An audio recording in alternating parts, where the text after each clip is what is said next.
This video is sponsored by Dreamverse. Dreamverse is the world's first NFT and music festival. It is being held on the 4th of November at Terminal 5 in New York. It is a physical event. Really cool stuff happening. In particular, it is the first time that Bleeple's The First 5,000 Days NFT will be showcased. This is the most expensive NFT in the world at $69 million. There's a whole bunch of art stuff going on, including AR and VR experiences. That's from 12 to 4 p.m. And then there is the Dreamverse party from 8 to 1 a.m. Headlined by Alesso, various other artists there as well. Of course, the tickets are NFTs designed by a lot of money. You can buy them now. You get this sepia version, and when you turn up and get them scanned, you get this fully colourful version of the ticket itself, a valuable NFT. So check it all out. It's happening the 4th of November in New York. Check it out at dreamverse.life. Thanks for the sponsorship. Hello and welcome to Blockchain Gaming World Daily with me, John Jordan. So the news we're looking at today is about Mythical Games, which is the company behind Blankos, which obviously I've done loads of videos about. So Mythical Games, based in the US, and it has announced the first companies that are using its platform. So Mythical Games, although best known for Blankos, what it's actually doing is a blockchain gaming platform.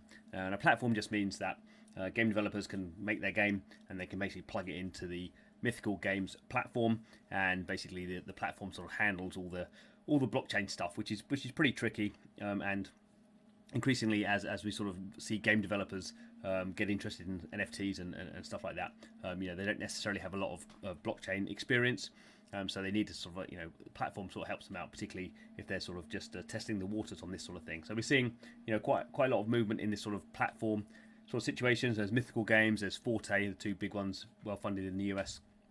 I guess we have other sort of blockchains, Flow to a degree, allowing people, say, have a sort of platform play as well. Then we have sort of side chains or L2s like kind of Immutable X and various other ones, various people doing sort of similar things. Basically, all it is helping game developers who know how to make games get on the blockchain, which is sort of where the sort of experience is lacking at the moment. So here we have the first three development partners. I mean, they're not game companies a lot of people will have heard of, I don't think.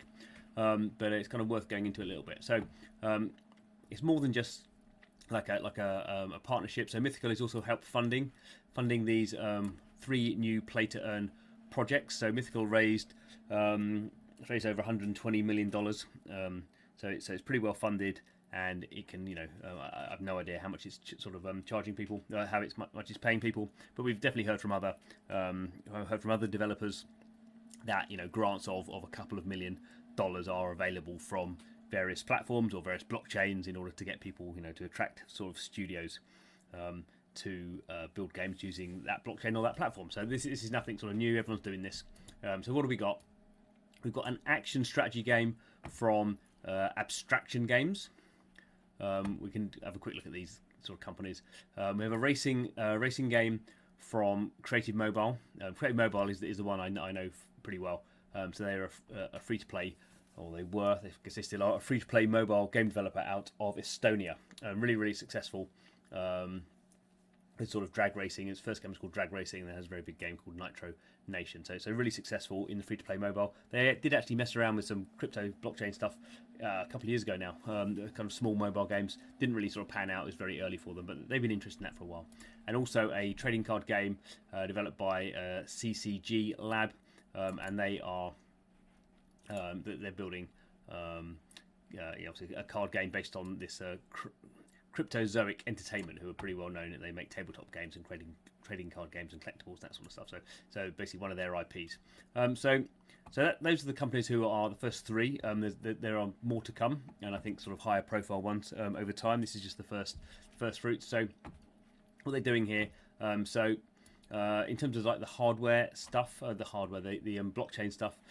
So Mythical has its own blockchain. It's what they call a private EVM, a Ethereum virtual machine compatible sidechain. So basically, they've got their own sort of blockchain, which they're calling sort of a sidechain.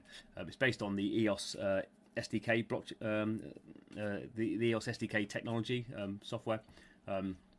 Which they may have messed it. I think they've customized a lot, because obviously EOS isn't EVM compatible.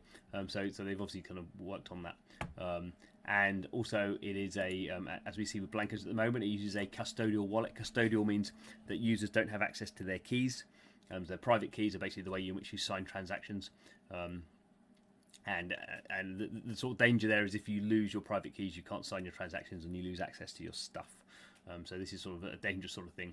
But advanced players, so people who know what they're doing in blockchain, can link their own wallets via bridges to things like Ethereum. This isn't actually live yet, but they're saying quite soon we'll be able to take some of our, or we're able to take our Blankos NFTs, which run on this Mythical platform, this Mythical blockchain, and then we're able to move them over to Ethereum. That's always a sort of security risk because you're basically bridging stuff over, and you basically have different security models there. But yeah, it'd be interesting anyway, because obviously then we can have those NFTs on Ethereum in our hardware wallets, which we can't have hardware wallets on the Mythical platform because that's custodial.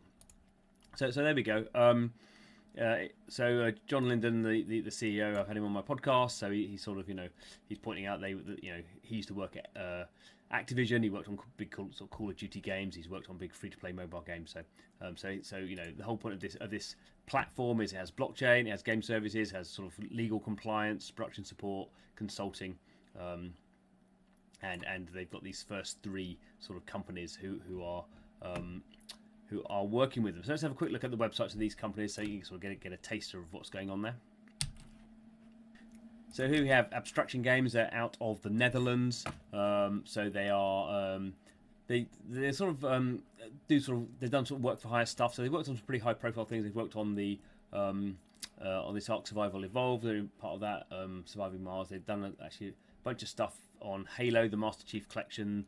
They did a lot of the accessibility stuff on there, sort of very sort of high-end technical stuff. Surgeon Simulator 2, taking that to Xbox. So a whole bunch of sort of games I imagine you will have heard of. They are sort of like a sort of work for hire studio, I guess, that do these things. So they generally don't make these entire games themselves. Generally now a lot of these games are built with need multiple studios working on it. So they're sort of like an expert doing certain things, mainly on PC, I think, PC and console. So it'd be interesting to see what those guys are up to. As they say, it's sort of so here we have Creative Mobiles, I say, out of Estonia. So this is their big one at the moment, Nitro Nation. They've done some other stuff as well. They've done some VR stuff here. So a single player survival shooter. Something a bit sort of cuter there. So I imagine they will be doing something mobile. That's mainly what they do, although they have these VR things as well. So it'll be interesting to see what they're doing. Obviously, racing is the majority of what they do. So we don't really have a lot of blockchain racing games. I guess we have sort of Rev Racing from Animoca, but I think this is sort of at a higher level than that in terms of the sort of racing quality that Creative Motion Mobile brings. So we'll see what they get up to doing a game based on sort of Cryptozoic. So I don't know what this is, but this is Cryptozoic. They do a whole bunch of stuff with things like people like DC, but they have their own Cryptkins, these sort of weird, crazy little things. So I imagine that would sort of make sense to me. I can imagine a blockchain game based on these. These are pretty cool for NFTs, but I'm just making that sort of stuff up to be totally frank. It may not be that at all, but this is the sort of stuff that these people are doing. What categories we've got here? So a whole bunch of stuff here. I'm sort of guessing now, so quite a different range of developers, as I say, sort of on the smaller side, not the AAA stuff coming yet, but good to see those first announcements, and I'm sure we'll see a lot more of them. So anyway, thanks for watching. This is Blockchain Gaming World, so keeping an eye on what's going on now in forensic detail, I guess you could say. So please subscribe to the channel. Thanks for watching, and see you again soon.